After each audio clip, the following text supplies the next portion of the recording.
Welcome to another episode of Things You Didn't Know About the Holocaust. I'm Phyllis Zimbler Miller, and I have today with me author Karen Frankel. She's the author of, Karen, let's see your book, Family Family treasures. Treasures, Lost and Found. And she's going to tell you the Holocaust story of her parents. So let's start with where they came from. My mother was born in Berlin and raised in Krakow, and my father was born in Lvov when it was part of Poland, and it's now Lviv, Ukraine. Okay, so what years were they born? My mother was born in 1924. She was 12 years younger than my father, who was born in 1913. And so what happened in terms of the Holocaust? Okay. Um, I'll start with my father because he was older and his story as an adult goes a little bit further back. My father was one of three boys, and uh, both he and his older brother chose to be further their studies abroad. So my father went to the University of Vienna Medical School, and he was there from 1933 until shortly after the Anschluss. And I didn't know that he was exposed to a great deal of violence and persecution while he was a medical student. But I found out that he was, along with other students, regularly exposed to riots and possibly was himself beaten up on the way to the anatomy class that he attended, taught by Professor Julius Tandler. And Julius Tandler was a social democrat at a time when Vienna was called Red Vienna. And he was also the health commissioner and tried to arrange for many ways to treat people, particularly newly born new mothers and their newly born children after World War I, when there was tremendous starvation in Vienna. And so but because he instituted many programs, was made enemies amongst the Austro-fascists. So the riots at the university were because the Austro-fascist students were protesting against Professor Tandler and his Jewish and often socialist and communist students. So my father But was he exposed. wasn't Jewish, right? He wasn't Jewish? Well, he was Jewish, but he had converted for possibly professional reasons. And he had a fabulous atlas, which my father brought with him when he escaped Europe.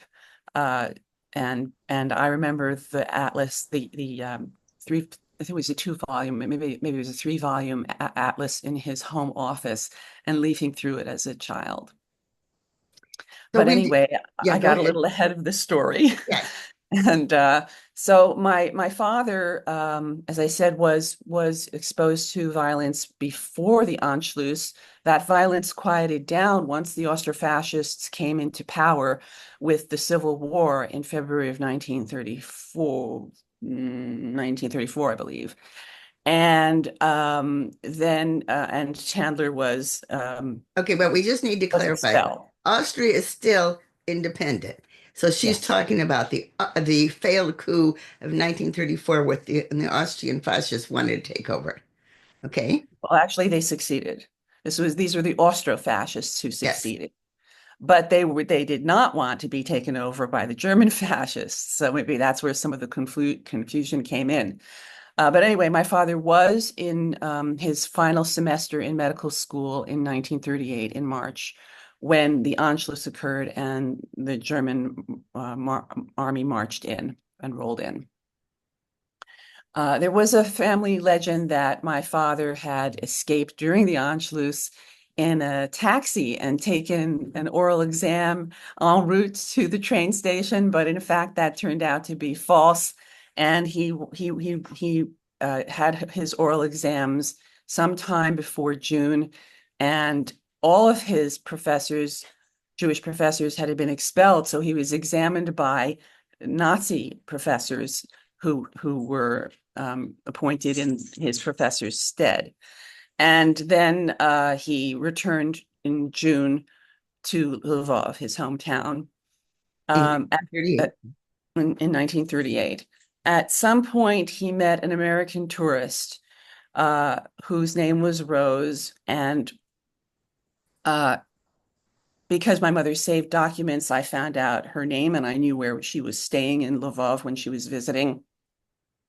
But we didn't know that he had a first wife, but he married this American tourist in February, late February of 1939. And it seems that they traveled separately. I know that she went back to the United States on a luxury liner, and my father went to the Caribbean on a French liner. None of this I knew, but I found out. And I also then found out that, contrary to what I was told by my mother, he did not sail straight to Mexico. He, in fact, tried to disembark in Havana at the same time that the very famous German refugee ship, the St. Louis, was at anchor.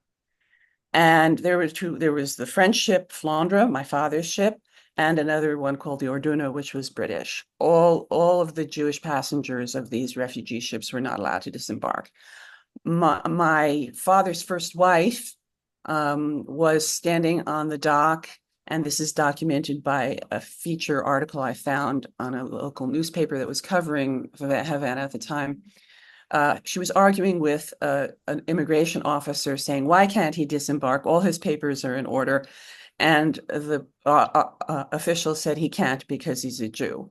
And she'd said, yes, that's his first crime. He was born a Jew. He was not Jewish. My father's first wife was certainly Jewish. Yeah. Oh, Yeah. okay, just trying to understand whether uh, she couldn't get him off the ship, is what you're saying. The immigration officer wouldn't let him on off the ship. Interesting. Even with married to an American. That's right, because in those days you still had to have a visa. So she went back to New York. His ship Flandre steamed out to look for various ports, but I found out that the itinerary was to go to Veracruz. It was the last stop before it turned around. And as luck would have it, there was an emergency on the dock. And my father, a young doctor, saved the life of whoever was ailing. And in return, and um, to sweeten what he requested, and he requested asylum and offered to work for a hospital for free until his American wife was able to send him his visa. Growing up, we knew none of this. And everything I've told you, I did know that there was an emergency on the dock, but I didn't know what year. I didn't know what year my father left. I didn't know where he had met. I didn't know he had a first wife until after he died a year later when we found evidence of that, my sisters and I. And anyway, he he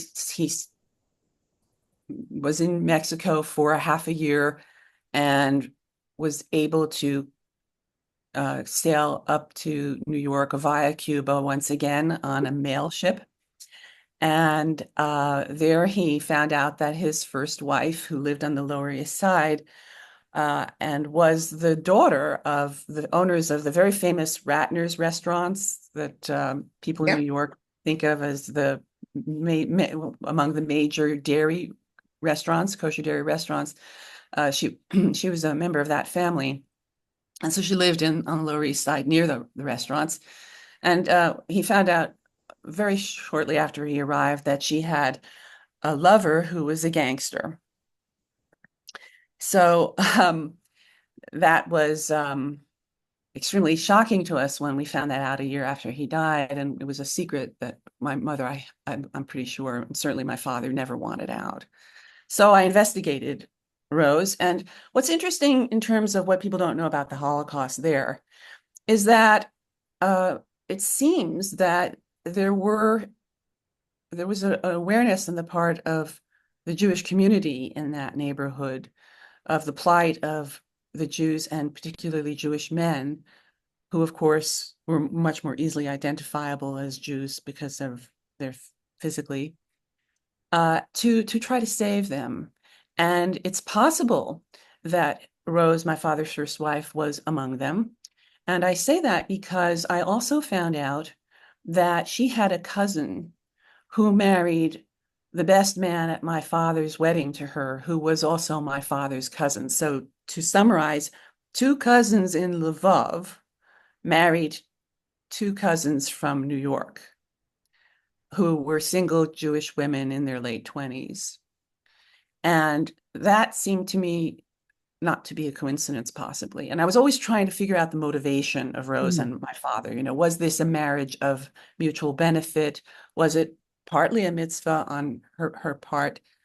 But it seems it's mixed and very murky because um, while I did not have the divorce papers, because as soon as my father found out about her associations, he wanted out of the marriage, but I didn't have the marriage document. I only had the separation agreement. And the separation agreement was extremely rigid and demanding of my father and my mother. I remembered my mother saying that she tried to extract money from my father. So it was very shocking to see the lengths to which my father had to go to save himself or to find someone to help him save himself. And that's a major part of the book. Now let's go to your mother now. My mother was 14 and a half when war broke out, and she and her parents, after 3 days, decided to flee Krakow for Eastern Poland. They traveled by train through Lvov, my father's hometown, and went to the last stop, which was two towns away, to Tarnopol, which is now Ternopil in Ukraine. And they were there when the Soviets invaded that part of what was Eastern Poland and took over Tarnopol. Okay, so And we're talking about September 39, the same time that the Germans took over the western part of Poland. We're talking about the eastern part. yes, and it was really only a few weeks later. So the Yes. Germans, came invaded in on September 1st. The Soviets invaded the eastern part and crossed over the border on the 17th of September. Now, my grandparents on my mother's side, my mother's parents had a plan that they were going to try to escape south through Chernovitz and Romania. But when the Soviets invaded, everyone was completely stuck and like deer in headlights, and they abandoned that plan, or they didn't think they thought I know what it was. They thought that the border was closed, the southern border. In fact, it wasn't closed, and they could have tried, but they decided to stay in Ternopil. And my grandfather, who was an attorney, a litigator, didn't want to be an attorney under the Soviets, so he worked for a food co-op, and they lived with a family that took them in until um, April of 1940, when the Soviets gave the Jewish refugees a choice to either go back to Western Poland and where they came from and be under the German occupation, or become Soviet citizens um, and go to Siberia and or become Soviet citizens. And my grandfather didn't want to go back west because he was an officer in the Polish Mm. Reserve and felt certainly he would be killed or chased. And it's very interesting because amongst my parents' friends, there were Polish Jews who did opt to go back, and they were then sent to Siberia. And actually, that turned out to be a better choice, though no one would have known it at the time, than to stay and possibly be in the camps under the Germans. But my grandfather decided to become Soviet citizen or have something like a Soviet citizenship, but it required those people with that in between citizenship and who were Jews to not live anywhere within, I think it was 100 kilometers from the frontier. and they weren't allowed to stay in the large city.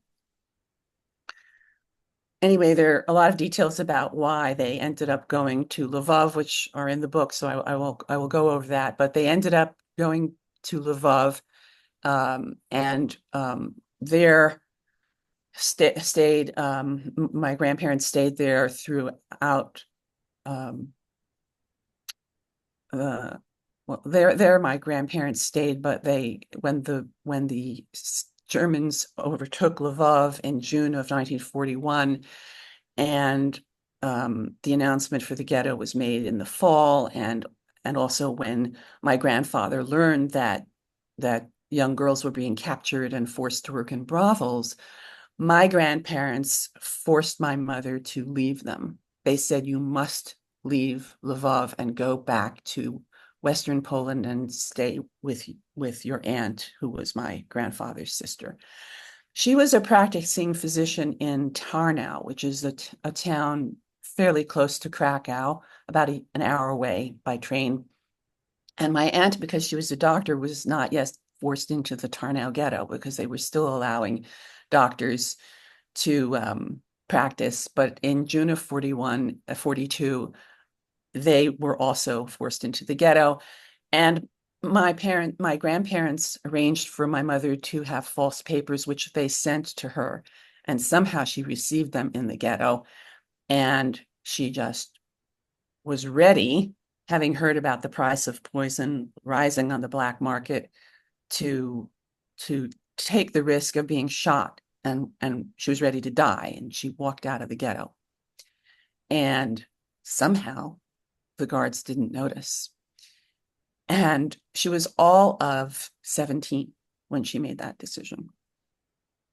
And now, but So, your grandparents were in the Lviv ghetto, is that correct?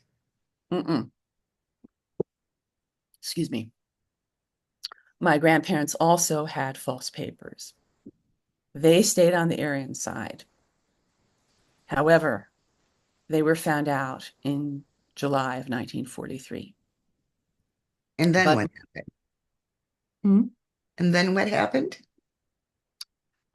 well, I'll go back to my mother because I skipped a year or two.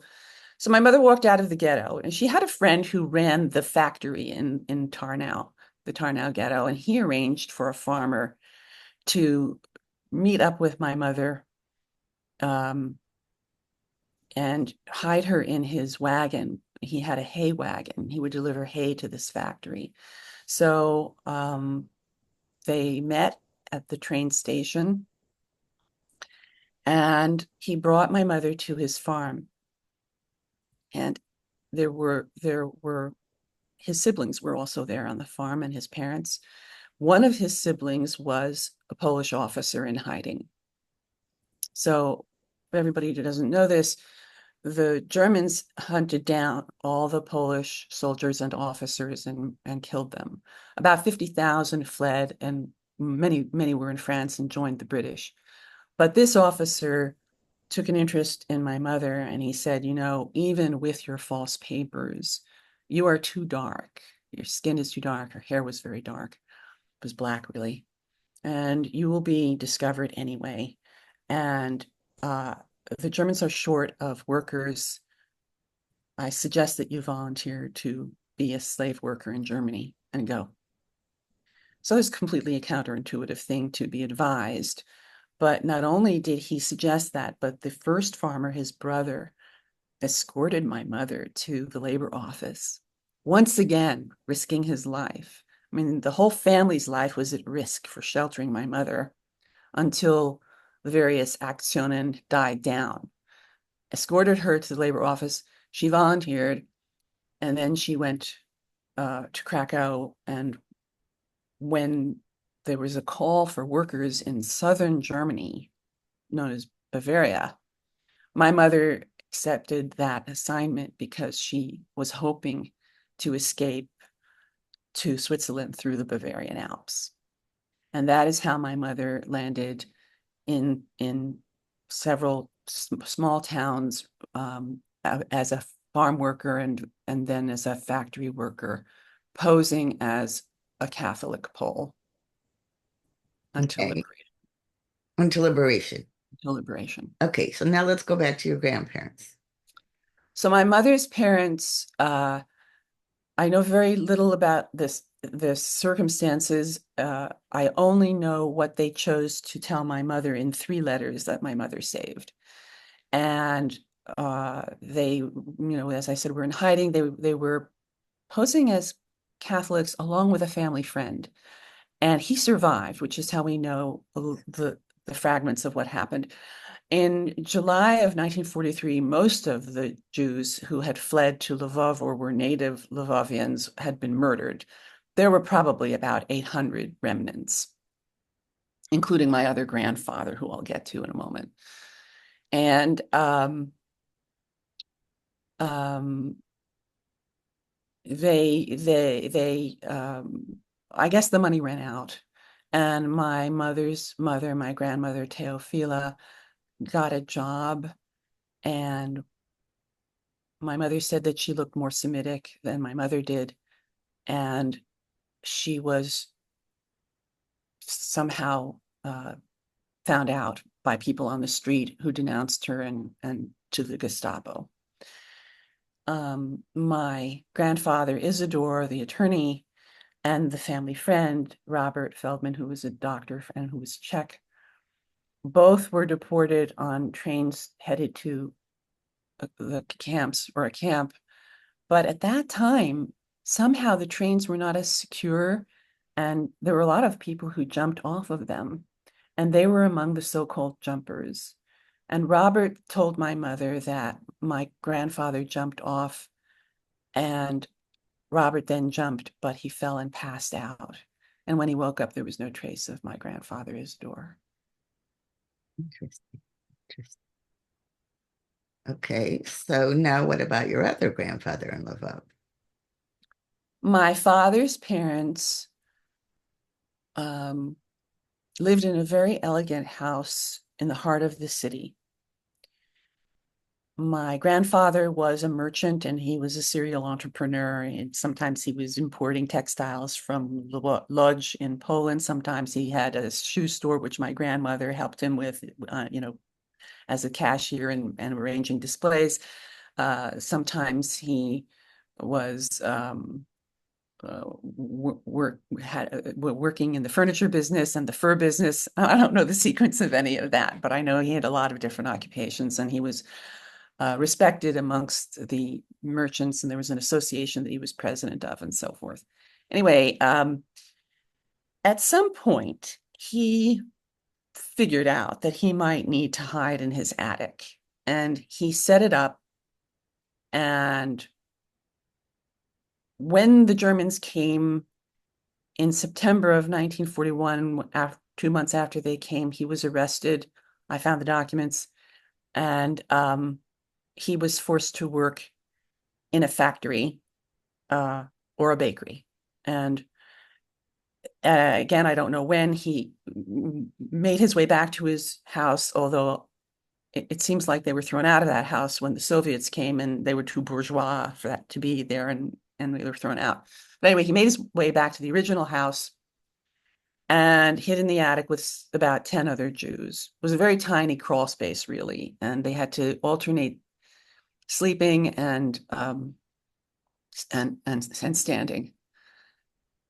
And they had food given to them by a friend of my uncle Milek, who was my father's younger brother, and the friend was a communist, and he would arrange for food, and that's how they were able to eat.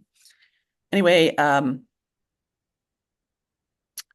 my grandfather escaped the house. I Wait, found wait, wait, out. was your grandmother already dead? Had she died? mm, I don't know. I was never able to pinpoint exactly when my grandmother died.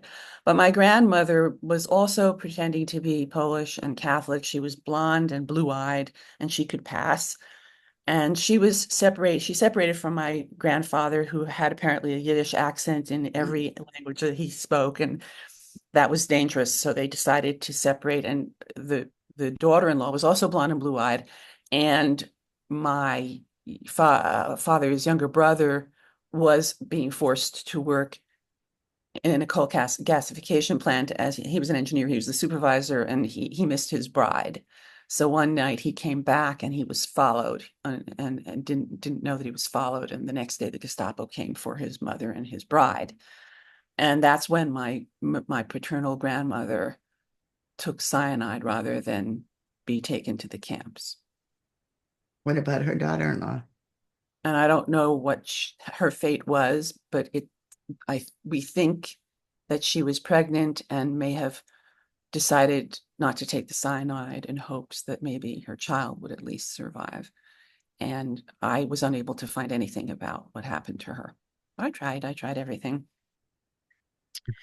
So my grandfather, well, must have been told by friends of friends about the fate of his wife and daughter-in-law. And when I visited Lviv, I got into the house and was told by a Ukrainian woman there that she had she knew old timers when she moved in the 70s, and they said that the house had become a brothel, again, another brothel, and or maybe even it was the same one, who knows, and that there were two passageways from the house to a cabaret and a hotel above it next door, and that she had found gynecological records vouching for the good health of these women who would bring their clients from the cabaret to my grandfather and grandmother's house. So when she said that, I believed the whole thing, because that kind of detail you can't make up.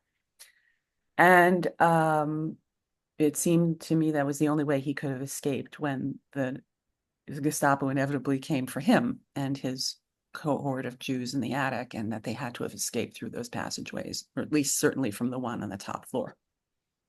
From there, he went to the Carpathian Mountains and to Budapest, and arrived just on time for the Nazi occupation to begin there. March in 1944.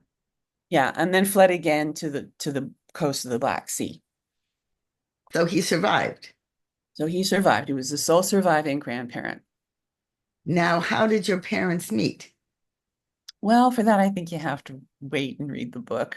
Okay, I think that's fair.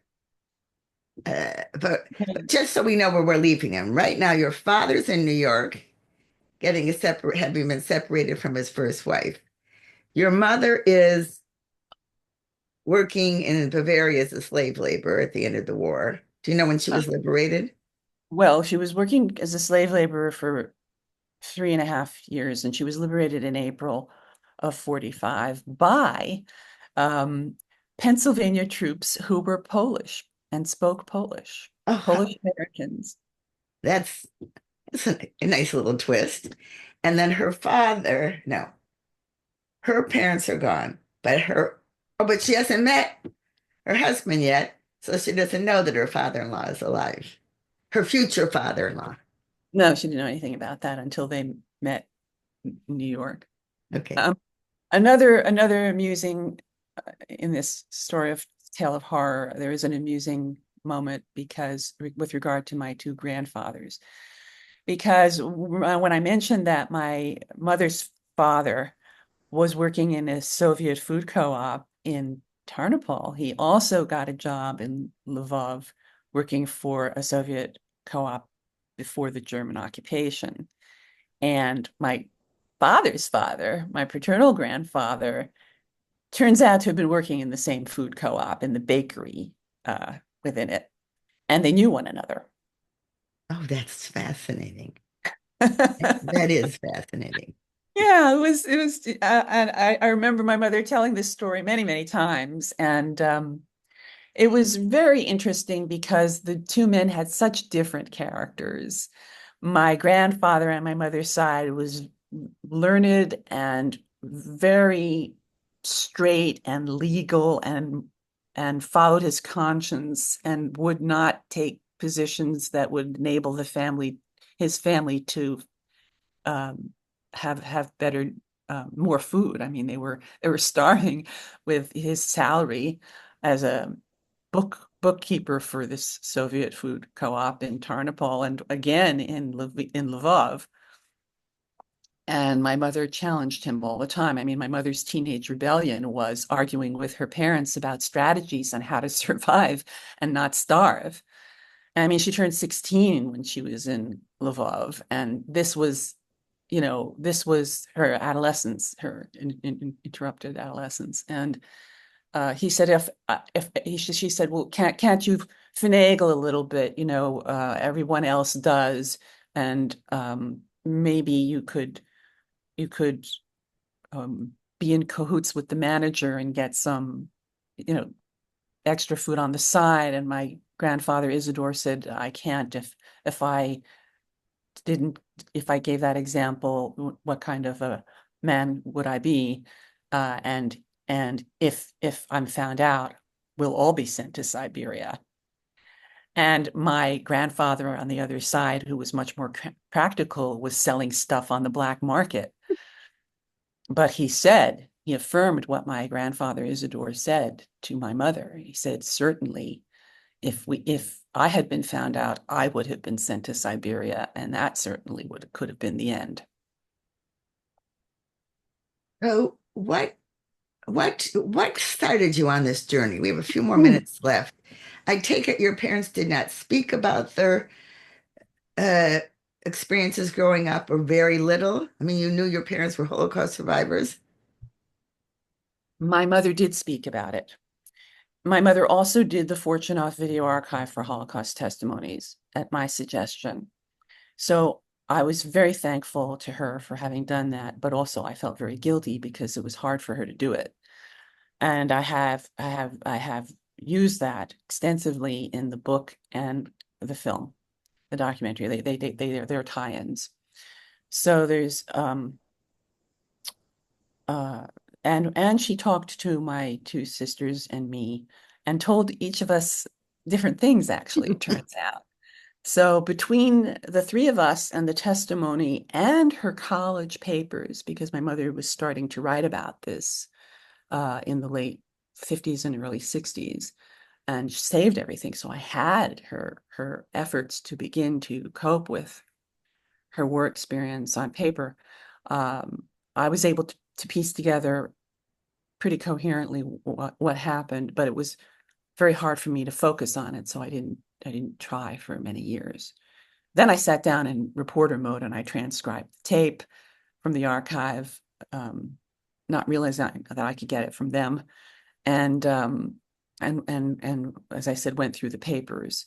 Um, so she spoke about it, but she was also young, so much younger than my father, and her memories were not always complete. They were the memories of an adolescent, as I said. And I, for example, we grew up knowing that my grandfather, her father, was a World War I war hero, and I knew a little bit about it, and that he had a medal. But when I went to the Austrian State Archives, I got his commendation for not one but two medals.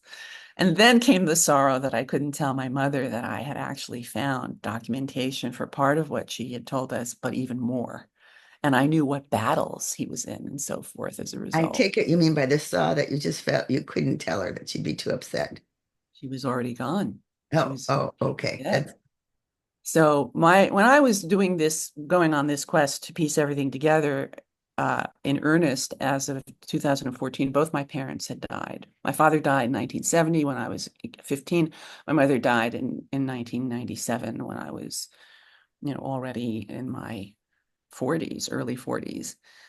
And each decade of my adult life, I tried to approach what happened to both of them, but it was very difficult. And part of what I emphasize is that a lot of the archives are online now. I mean, in the case of the Austrian State Archives, I wrote to them um, through snail mail, and, and even in this day and age. But many archives are at least partially digitized now.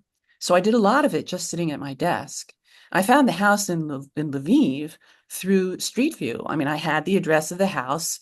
The challenge there was, I know you don't want to talk about how I did the discoveries, but the challenge was how to find the Polish address on a current map, which was in Cyrillic and had the streets had all been changed into Ukrainian, you know. So anyway, I overcame that, but um, yeah, so both my parents were gone by the time that I was able to embark on this and use my skills as a reporter to investigate the past. This has really been a very interesting discussion. I've learned several things, and I think it's really important to do this. And perhaps sometimes it makes more sense to do it once uh, one's Holocaust survivor ancestors are gone, because perhaps it's just easier that way. I, you know, some I did interview someone recently who, when his mother was still alive, found out how her parents died, and he decided not to tell her. He just thought to let her you think what she thought and not tell her. And I thought that was interesting. So everyone makes their own choices about what to share and what not to share. That, that is an interesting comment because uh, my father learned from his father how his mother died and really never got over it. And that accounts for his partly for his silence. There are many other reasons for his silence, but it was always very painful for us because we couldn't ask about our grandmother and our uncle, our lost uncle. But I through and it was extremely difficult for me to defy my father and ferret out information I knew he didn't want us to have. And actually, I experienced what you're describing when I did find out about my uncle Milek, because it occurred to me that I could find out about his days at the Lviv Polytechnic or whatever it was called. I don't know exactly what it was called during Soviet times, but I did find a dossier and I saw his picture as an adult. Previously, all I had was one picture of the whole family from the mid 30s when they were adolescents and with their parents. And so I only saw Uncle Milek as a little boy. When I got the photograph of him as an engineering student uh, in 1941, I was completely devastated by it because he was newlywed, as I said, with beautiful, hopeful eyes filled with love. And he looked so much like my father, which he did not as a little boy, that I was struck by how easily my father could have been in his place. And it's very hard to, it was very hard to think about that and absorb that. And of course, that's, my father's sorrow over his mother, permeated my sisters and my consciousness because we had no idea who she was. We didn't know when she was born. We didn't know where she was born. But in a twist, when I found the house that she had lived in, which was a very beautiful house and a World UNESCO Heritage Site with gorgeous tiles, commissioned by Jews, built by Jews, part of the great heritage of humanity. And that I thought was the place where she had taken the poison. It was also very devastating. And that's why when I saw the house, I understood partially why my father couldn't talk about it or go back, because that was possibly where he thought his mother had taken the cyanide. And it turns out that's not the place where she had taken the cyanide, but I'll leave that to people for people to Okay. find out And in the I, book I as just well. I just want to say this book just came out, right? Came out about 3 weeks ago. Yeah. Yeah. Well, to me, that's just came out. So Yes. because I have it in front of me, Very March hot. 2025. Yes. Family Treasures Lost and Found. So I encourage people to get the book. I don't get any money for this, so don't don't think that. And I thank Karen for coming on the show. I thank our listeners, but I do have to end with saying, may the memories of those who were victims and who tried to save them be a blessing forever. But did we tell them where they can get the book? You, It will I, be it will be on the It will be on you can find out where to buy the book. There are three places where you can get it online, and you can find out if you go to my website for the book, which is familytreasuresmemoir.com. And I will put that in the bottom of the description on YouTube so